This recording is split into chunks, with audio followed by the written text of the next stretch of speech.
귀리가 콜레스테롤에 좋다는 말 들어보셨나요? 대부분 그냥 다이어트 식품이라고만 알고 계실 텐데요. 하지만 귀리 속에는 우리 몸에 나쁜 콜레스테롤을 줄이는 특별한 성분이 숨어 있습니다. 문제는 대부분 그걸 어떻게 먹어야 효과가 나는지 모르고 있다는 겁니다.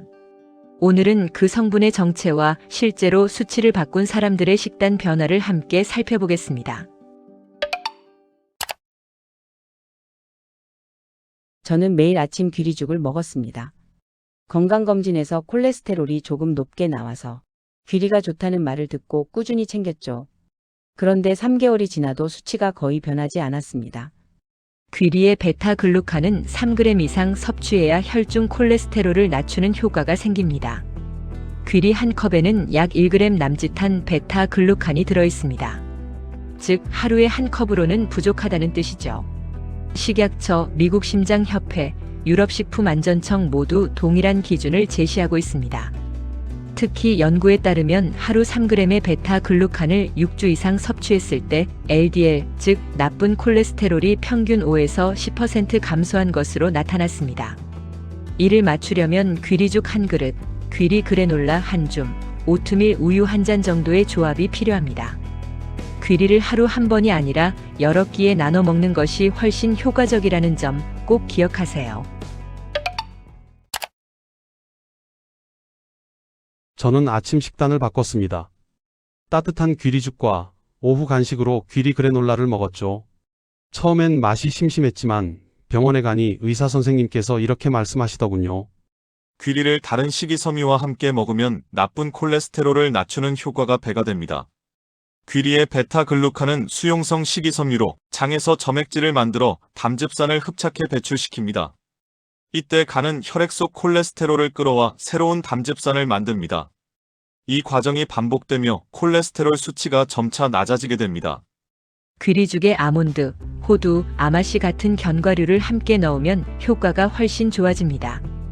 또한 그래놀라를 드실 때는 우유보다 플레인 요거트와 함께 드시면 좋습니다. 유산균이 장내 담즙산 분해를 도와 귀리의 작용을 강화하기 때문입니다. 귀리가 좋다고 해서 아무 제품이나 먹으면 오히려 역효과가 날 수 있습니다. 한 60대 여성분은 귀리 쿠키를 매일 간식으로 드셨는데 오히려 중성지방 수치가 높아졌습니다. 제품을 확인해 보니 당류가 1회 섭취량 기준 12g 이상이었습니다. 귀리 본래의 섬유소 효과보다 첨가된 설탕이 혈중 지방 생성을 자극한 것이죠. 귀리 제품을 고를 때는 반드시 영양 성분표를 확인하세요.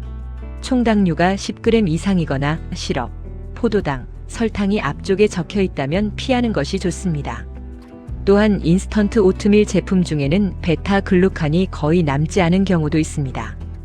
고온 처리 과정에서 점성이 파괴되어 효과가 줄어들기 때문입니다. 즉 귀리는 가공도가 낮을수록 좋습니다. 통귀리나 귀리 플레이크를 선택하고 조리 시 물보다 우유나 두유를 사용하면 영양 흡수율이 더 높아집니다. 칼슘과 단백질이 담즙산 제합성을 억제해 베타글루칸의 효과를 도와주기 때문이죠. 또 패키지 전면에 귀리 함유라고 써 있어도 실제 비율이 10% 미만인 경우가 많습니다. 귀리를 주재료로 사용하는 제품인지 반드시 확인해야 합니다. 여러분이 드시는 귀리 제품 당류가 몇 g인지 확인해 보신 적 있으신가요? 베타글루칸이 아무리 많아도 당이 높으면 효과가 반감됩니다. 귀리는 첨가물 없는 순수 귀리가 핵심입니다. 저는 한동안 귀리만 먹고 다른 채소나 과일은 줄였던 적이 있습니다. 그런데 배변이 불규칙해지고 속이 더부룩해졌어요. 귀리는 수용성 섬유소가 많지만 불용성 섬유소는 적습니다. 따라서 불용성 섬유소가 풍부한 채소나 통곡물과 함께 섭취해야 장내 발효가 안정됩니다. 브로콜리, 양배추, 시금치, 사과, 현미는 불용성 섬유소가 풍부해 귀리의 수용성 섬유소와 완벽히 균형을 이룹니다. 이렇게 먹으면 장내 미생물이 다양해지고 담즙산 분해 효소가 활발해져 콜레스테롤 저하 효과가 배로 증가합니다. 또한 귀리를 먹을 때는 반드시 물 200ml 이상을 함께 드세요. 베타글루칸이 수분을 흡수해 장에서 점성을 유지하기 때문입니다. 저는 평소 밥을 지을 때 항상 귀리를 조금씩 섞어 먹었습니다. 귀리가 건강에 좋다고 하니까 그 정도면 충분하다고 생각했죠. 그런데 검진 결과 나쁜 콜레스테롤이 여전히 정상 상한선을 넘고 있었습니다. 베타글루칸은 보리에도 풍부하게 들어있으며 버섯에는 베타글루칸 외에도 면역세포를 자극하고 지방 대사를 조절하는 다당체가 들어있습니다. 이 두 가지를 귀리와 함께 먹으면 장내 콜레스테롤 대사가 훨씬 원활해집니다.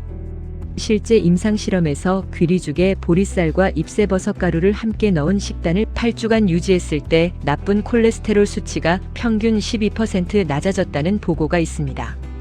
귀리죽 한 그릇에 보리 1큰술, 버섯가루 1티스푼을 넣는 것만으로도 충분한 시너지를 기대할 수 있습니다. 또한 귀리의 베타글루칸은 단백질과 함께 섭취할 때 흡수율이 높아지므로 달걀이나 두부, 생선 같은 단백질 식품을 곁들이면 효과가 배가 됩니다. 이제 끝까지 보신 분들을 위한 보너스 팁 2가지를 알려드립니다. 첫째, 귀리 섭취 타이밍, 공복 아침이 아닌 식사 직후. 많은 분들이 귀리를 아침 공복에 드시지만 공복 상태에서는 혈당이 급격히 오르기 쉽습니다. 귀리를 식사 직후나 식간에 섭취하면 소화가 천천히 진행되면서 포만감이 오래 유지되고 혈당 안정에도 도움이 됩니다. 특히 아침밥 대신 귀리죽을 드실 경우 달지 않게 소금 대신 계피나 견과류로 풍미를 더해보세요. 둘째, 냉동 귀리죽, 베타글루칸 손실 없이 보관하는 법. 귀리죽을 한 번에 끓여 냉동 보관할 때는 완전히 식힌 뒤 소분해 밀폐 용기에 담으세요. 뜨거운 상태로 냉동하면 베타글루칸이 변성될 수 있습니다. 먹기 전에는 전자레인지보다는 냄비에 약불로 천천히 데우는 것이 좋습니다.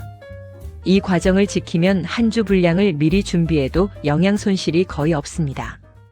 귀리는 단순한 곡물이 아니라 우리 몸의 콜레스테롤 균형을 잡아주는 천연 방패입니다.